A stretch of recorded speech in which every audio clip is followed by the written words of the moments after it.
சங்கீதக்காரன் என்கிற தீர்க்கன் தேவ ஆவியினால் உந்துதலாக வருங்காலத்திலே நடக்கப் போகிற ஒரு பெரிய காரியத்தை நமக்கு சொல்லுகிறான். அவன் கண்கள் கண்டதெல்லாம் ஆண்டவருடைய பராக்கிரமத்தின் நாள் ஒன்று வருகிறது. அதிலே அவருடைய ஜனங்கள் மனப்பூர்வமும் பரிசுத்த அலங்காரம் உள்ளவர்களாய் இருப்பதோடு விடியற்காலத்து கற்பத்திலே பிறக்கும் பனிக்கு சமானமாய் வாழ மாத்திரமல்ல, யவன ஜனமாக அவருக்கு பிறக்கும் என்று முழங்குகிறான். சுற்றி நடக்கும் காரியங்கள் அனைத்தும் நம்மை திடுக்கிடச் செய்தாலும், சூழ்நிலைகள் மாறி வந்தாலும், பயங்கரங்களும் சட்டங்களும் நமக்கு விரோதமாக எழும்பி நின்றாலும், இந்த தீர்க்க தரிசனத்தின் நிறைவேதலை சங்கீதம் 110:3 நாம் வாசிக்கிறோம். ஆகையினால் தன்னையே இப்படிப்பட்ட சத்தத்தோடு இணைத்துக் கொள்ளுகிற ஒரு பெரிய கூட்டம் எழும்புகிற சத்தம் என் காதுகளிலே விழுகிறதினால் இந்த பாடலையே உங்கள் வாயிலே திணிக்க விரும்புகிறேன். கர்த்தர் கிரியை செய்வாராக.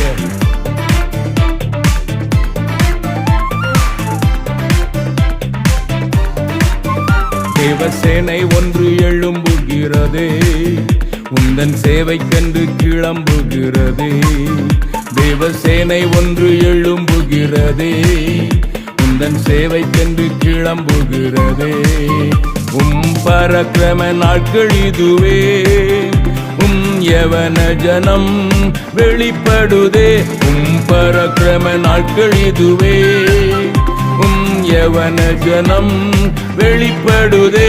தேவசேனை ஒன்று எழும்புகிறதே, உந்தன் சேவை கண்டு கிளம்புகிறதே. தேவசேனை ஒன்று எழும்புகிறதே, உந்தன் சேவை கண்டு கிளம்புகிறதே. சாத்தானின் சதித்திட்டங்களை முறியடிக்கவும் அவனுடைய கொட்டத்தை அடக்கவும் வேதம் காட்டும் வழி இயேசு கிறிஸ்துவின் இரத்தமும் நம்முடைய சாட்சியின் வசனமுமே. இன்றைய தேவை இயேசு கிறிஸ்துவின் இரத்தத்தை வீணாக்கி விடக்கூடாது. அதனுடைய உள்ளான காரியம் ஒவ்வொரு தேவ பிள்ளையின் மேலும் நடந்தேற வேண்டும் என்கிற நோக்கத்தோடு செயல்பட்டால் இன்றைய தேவையாம் நாம் இணைந்தே செயல்பட வேண்டும் என்பது வெளியாகும். சிதறியடிக்க சத்துரு கிரியை செய்யும் போது இணைக்கு சக்திகளாய் மாறிவிட கர்த்தர் நம் ஒவ்வொருவரையும் உபயோகப்படுத்துவாராக. சிலுவை நாதரின் ரத்தம் வீணாகிவிடக் கூடாதே, சிந்திய பரிசுத்த ரத்தம் போதுமே மீட்டிடவே. சிலுவை நாதரின் ரத்தம் வீணாகிவிடக் கூடாதே, சிந்திய பரிசுத்த ரத்தம் போதுமே மீட்டிடவே. சிதறி நிற்கும் மாந்தரையும் மீட்டிடவே, இணைத்திடவே சேனைய எழும்ப போதிடுமே. தேவசேனை ஒன்று எழும்புகிறதே, உந்தன் சேவை கண்டு கிளம்புகிறதே. தேவசேனை ஒன்று எழும்புகிறதே, உந்தன் சேவை கண்டு கிளம்புகிறதே. என் ஜனம் அறிவில்லாமல் சங்காரமாகிறது என்றுதானே தேவன் புலம்புகிறார், அங்கலாய்க்கிறார். அது ஆவிக்குரிய அறிவு மாத்திரமல்ல, கல்வி அறிவும் பகுத்தறிவும் இல்லாததே.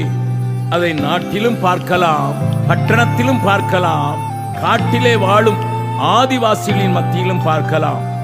இன்றைய நாட்களிலே 17.3% மாத்திரம்தான் கல்லூரியில் கால் எடுத்து வைக்கிறார்கள் என்பது பீகார் சொல்லும் சாட்சி. ஆனால் அதே வேளையில் 51% கல்லூரியில் காலெடுத்து வைப்பது தமிழகத்தில். தேசிய அளவில் 31.7 என்று சொல்லுகிறது.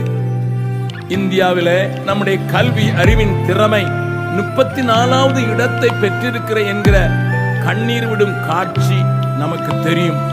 சூப்பர் பவராக மாறுகிறோம் என்று தலைவர்கள் முழங்கினாலும் கல்வி தரத்திலே நான் 34வது இடத்தில் தான் இருக்கிறோம் என்கிறது கவலைக்குரியது.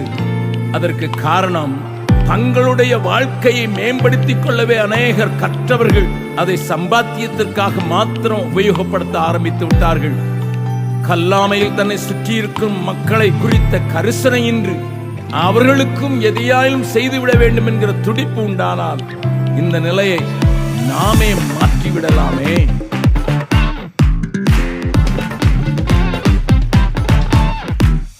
கற்று தேறினவர் உயர்த்தி கொண்டார் தன்னையே, கல்லாமை நீக்கிடவே கரிசனையும் இல்லையே. கற்று தேறினவர் உயர்த்தி கொண்டார் தன்னையே, கல்லாமை நீக்கிடவே கரிசனையும் இல்லையே. கர்த்தரின் கவலையாம் சங்காரமும் அறியாமலும் புரியாமலும் காட்டிலும் நாட்டிலும் தடுத்திடுதே. தேவசேனை ஒன்று எழும்புகிறதே, உந்தன் சேவைக்கென்று கிளம்புகிறதே. தேவசேனை ஒன்று எழும்புகிறதே, உந்தன் சேவைக்கென்று கிளம்புகிறதே. ஒவ்வொரு நாளும் 109 குழந்தைகள் அழிக்கப்படுகிறார்கள். அதாவது அவர்களுடைய கற்பு சூறையாடப்படுகிறது என்கிற ஒரு காட்சி ஒவ்வொரு மனிதனும் உலுக்கித்தான் ஆகும். அதோடு கூட வாழ வழி இல்லாததினால் தன்னுடைய செல்ல குழந்தைகளையும் ஆபத்து நிறைந்த பட்டாசு தொழிற்சாலையிலோ செங்கல் சூளையிலோ திணிக்க வைத்து அவர்களுடைய உயிர் பெரிதல்ல அல்லது அவருடைய வாழ்க்கை பெரிதல்ல, என்னுடைய வயிறே பெரிதென்று வாழ்கிற ஒரு பெரிய சமுதாயத்தின் மத்தியில் வாழ்கிறோம் நாம். இன்றைக்கு நடக்கும் சோசியல் மீடியாவினால் நடக்கிற கொடூரம், அநேக சிறு பிள்ளைகளும் தங்களை கெடுத்து குட்டி சுவராக மாற்றிக் கொண்டிருக்கிற இந்த பொல்லாத நிலைமை பார்த்த தேவ மனிதர்கள், அதாவது மோசே போன்றவர்கள் அழுது கொண்டுதான் இருக்கிறார்கள். ஆனால் அதனை தடுத்து நிறுத்த பெனகாஸ்கள் எழும்பியாக வேண்டும். அப்பொழுதுதான் இந்த தேசத்தை பற்றி இருக்கிற இந்த கொள்ளை நோய் மாறும். எழும்புவோமா? குழந்தை என்றும் பாராமல் திணித்தாரே ஆபத்திலே, பிஞ்சு என்றும் பாராமல் தீட்டாகினார் கூட்டாக. குழந்தை என்றும் பாராமல் திணித்தாரே ஆபத்திலே, பிஞ்சு என்றும் பாராமல் தீட்டாக்கினார் கூட்டாக. குழம்பி நிற்கும் சமூகத்தையும் தூக்கிடவே விடுவிக்கவே முழங்காலில் நிற்க பலன் தாருமே. தேவசேனை ஒன்று எழும்புகிறதே, உந்தன் சேவைக்கென்று கிளம்புகிறதே. தேவசேனை ஒன்று எழும்புகிறதே, உந்தன் சேவைக்கென்று கிளம்புகிறது.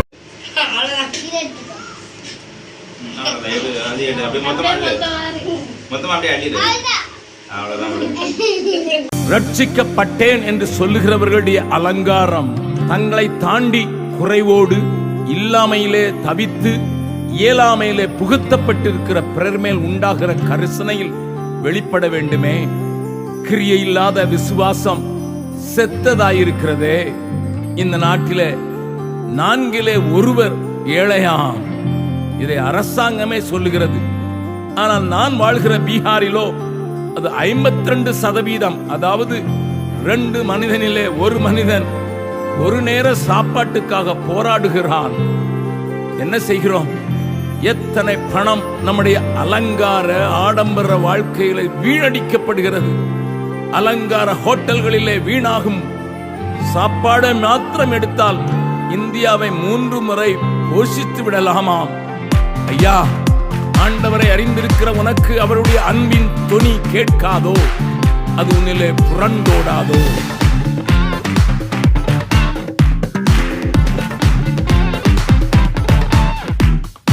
ரட்சிக்கப்பட்டவர்கள் இரக்கம் கொண்டாரில்லையே. இதோ தருகிறேன் என்னையும் என்னுடையவைகளையும். ரட்சிக்கப்பட்டவர்கள் வெட்கப்பட்டவர்கள் இரக்கம் கொண்டார் இல்லையே. இதோ தருகிறேன் என்னையும் என்னுடையவைகளையும், இழக்கவும் நொறுங்கவும் ஆயத்தம் என்று முழங்கிடுமே கூட்டமாக இன்றே தீவிரம் காட்டினாரே. தேவசேனை ஒன்று எழும்புகிறதே, உந்தன் சேவைக்கென்று கிளம்புகிறதே. தேவசேனை ஒன்று எழும்புகிறதே, உந்தன் சேவைக்கென்று கிளம்புகிறதே. எதையும் இழப்பதற்கு மாத்திரமல்ல, தன்னையே நொறுக்கி போட்டாலும் அல்லது எஸ்தரை போல செத்தாலும் சாகிறேன், என் ஜனம் அழிவுக்கு போகக்கூடாது, தோமாவை போல அவருடனே மழிக்க நானும் வருகிறேன் என்று சொல்லுகிற ஒரு கூட்டம் இன்றைக்கு உன்னதரின் பலத்தினால் நிறைந்து சேனையாய் எழும்பி புறப்படுவதை என் கண்கள் காண்கிறது. அது தேவனுடைய வருகைக்கு தன்னை மாத்திரமல்ல, ஒரு பெரும் திரள் கூட்டத்தை ஆயத்தமாக்கிவிடும் என்று பூரணமாய் நம்புகிறேன். அப்பொழுது மேலோகமும் தேவ சபையும் இணைந்து மகிழும் நாட்களும் அதனுடைய வெற்றி தொனிக்கும் காரியங்களும் என்ற காதுகளை நிரப்புகிறது மாத்திரமல்ல, என் இருதயத்தை குளிர பண்ணுகிறது. ஆண்டவரே, சீக்கிரமாய் வருவதற்கு அதை நீரே சீக்கிரமாய் நடப்பிப்பீராக. சுவாமி, செயல்படுவீராக, எங்களையும் செயல் வீரர்களாக மாற்றி விடுவீராக. மக்கு மகிமை சேர்க்கட்டும். வருகைதனை எதிர்நோக்கிடும் திரளான கூட்டத்திலே பிறக்கும் சந்ததியும் மேல் நோக்கி காத்திருக்க. வருகைதனை எதிர்நோக்கிடும் திரளான கூட்டத்திலே பிறக்கும் சந்ததியும் மேல் நோக்கி காத்திருக்க. உன்னத பலத்தினால் நிறைந்த சேனை எழும்பிடுதே, முழங்கிடுமே வெற்றியை கூறி மகிழ்ந்திடுதே. தேவசேனை ஒன்று எழும்புகிறதே, உந்தன் சேவைக்கென்று கிளம்புகிறதே. தேவசேனை ஒன்று எழும்புகிறதே, உந்தன் சேவைக்கென்று கிளம்புகிறதே. பரக்கிரம நாட்கள் இதுவே, யவன ஜனம் வெளிப்படுதே. பரக்கிரம நாட்கள் இதுவே, யவன ஜனம் வெளிப்படுதே. தேவசேனை ஒன்று எழும்புகிறதே, உந்தன் சேவைக்கென்று கிளம்புகிறதே. தேவசேனை ஒன்று எழும்புகிறதே, உந்தன் சேவைக்கென்று கிளம்புகிறதே.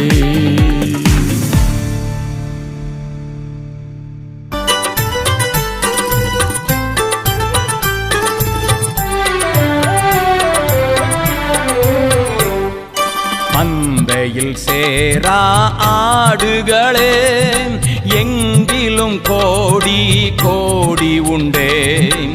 சிந்தையில் ஆன்ம பாரம் கொண்டு தேடுவோம் வாரீர் திருச்சபையே. மந்தையில் சேரா ஆடுகளே, அழைக்கிறார் இயேசு,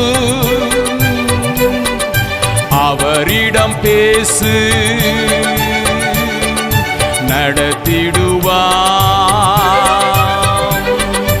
அழைக்கிறார் இயேசு, அவரிடம் பேசு, நடத்திடுவார்.